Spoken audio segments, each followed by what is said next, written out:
Hello dear students, how are you all. Welcome back to MPS online session.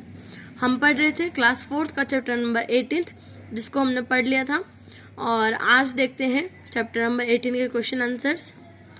Chapter number 17 के जो question answers हैं वो मैंने करके असाइनमेंट सेक्शन में डाल दिए हैं आज, तो आपको कल या फिर परसों तक अवेलेबल हो जाएंगे, तो आप वहाँ से देखकर कर लीजिएगा। अभी मैं आपको ए, बी और सी तीनों बता देती हूँ, तो आपको वो नोटबुक में करने हैं। फर्स्ट है टिक द करेक्ट आंसर्स। सबसे नंबर 1 है this plant does not produce flower.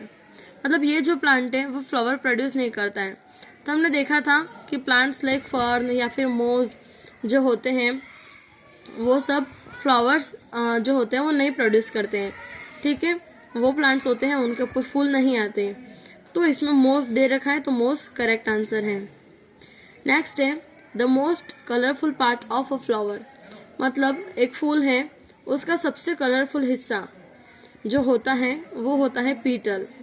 क्या होता है? पीटल। हमने पढ़ा था जो सेपल होते हैं वो पीटल के नीचे होते हैं, और जो सेपल होता है वो ऊपर की तरफ होता है। आपको मेरी वॉइस अगर सुनने में थोड़ी धीरे लग रही हो या फिर थोड़ी सी दिक्कत हो तो आप फ़ोन का वॉल्यूम बढ़ा दें। मेरा गला बैठ गया है तो आवाज़ आप तक शायद नहीं आ रही होगी। ठीक है, आप थोड़ा ईयरफोन वगैरह लगा के सुने, आपको सुनाई दे जाएगा। नेक्स्ट क्वेश्चन है the largest flower in the world. मतलब दुनिया का सबसे बड़ा फूल कौन सा होता है?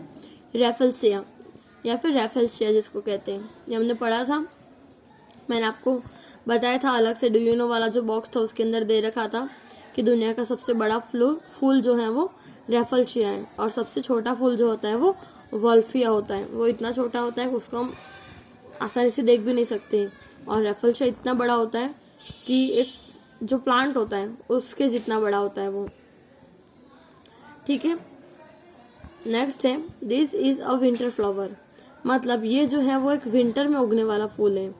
तो सनफ्लावर तो हो ही नहीं सकता। सन मतलब क्या होता है? सूर्य। और सूर्य सबसे ज़्यादा कब होता है? चमकता है गर्मी में। तो सबसे ज़्यादा गर्मी कब पड़ती है? गर्मी के मौसम में।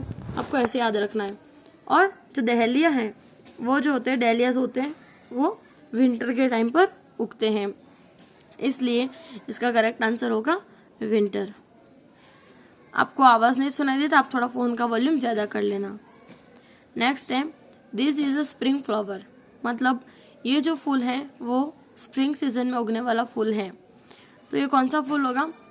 मैं थोड़ा बेटा फटाफट आपको पढ़ा रही हूँ, आप समझ सकते हैं। मुझे गले में मतलब बिल्कुल आवाज़ ही नहीं निकल रही है, फिर भी मैंने सोचा कि थोड़े क्वेश्चन आंसर्स आपको बता दूंगी तो आप कर लोगे।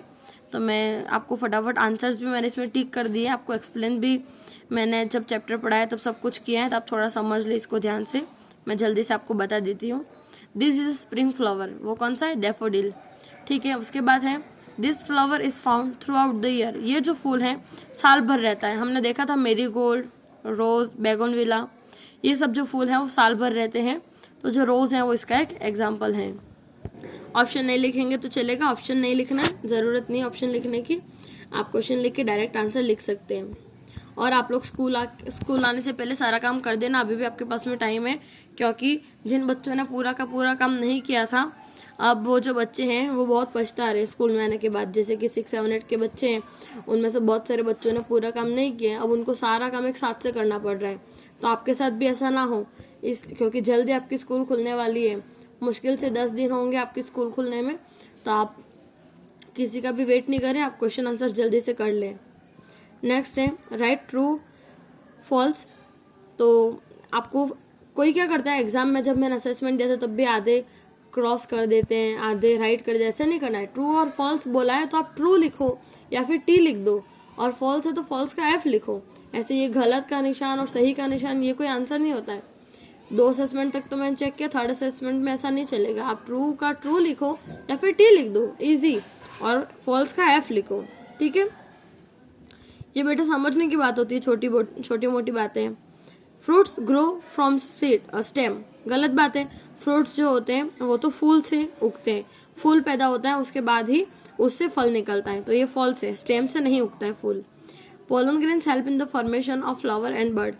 जो फूल होते हैं और जो बर्ड्स होते हैं, ठीक है, उनको बड़े होने में जो पोलन ग्रेन्स होते हैं वो मदद करते हैं। सही बात है। Rafflesia is the world smallest flower, दुनिया का सबसे छोटा फूल रेफल्शिया है। गलत बात है, ये सबसे बड़ा फूल है। सबसे छोटा फूल तो कौन सा है? वॉल्फिया, जो भी मैंने आपको बताया था, WOLFIA। चैप्टर में नहीं दे रखा है, लेकिन तो भी मैं आपको थोड़ा सा इन्फॉर्मेशन के लिए बता रही हूँ, तो ये भी आप नोटबुक में कर देना। नेक्स्ट, आपको फूल का जो पिक्चर है वो नोटबुक में बनाना है और इस क्वेश्चन को आपको नोटबुक के अंदर करना है। ठीक है, आपको यहाँ पे इसको लेबल करना है। दे रखा है पिक्चर जो है वो हमारे नोटबुक में, तो मैं आपको बार बार नहीं बताऊंगी क्योंकि थोड़ी मेहनत आपको करनी चाहिए। पूरा का पूरा मैं करके दूंगी, कब तक करके दूंगी? अब आपके एग्जाम आने वाले। सीपल, पेटल, फिलामेंट, पोलन ग्रेन, ये सब हैं। फूल का अच्छा सा डायग्राम जो आगे दे रखा है बुक में, उसको पेंसिल से बना के अंदर पेंसिल कलर भर के अच्छे से लेबल करके नोटबुक में बना देना। बाकी क्वेश्चन असाइनमेंट सेक्शन में डालूंगी, तब कर लीजिएगा। तो मिलते हैं नेक्स्ट वीडियो में, तब तक के लिए stay happy, stay at home. Thank you.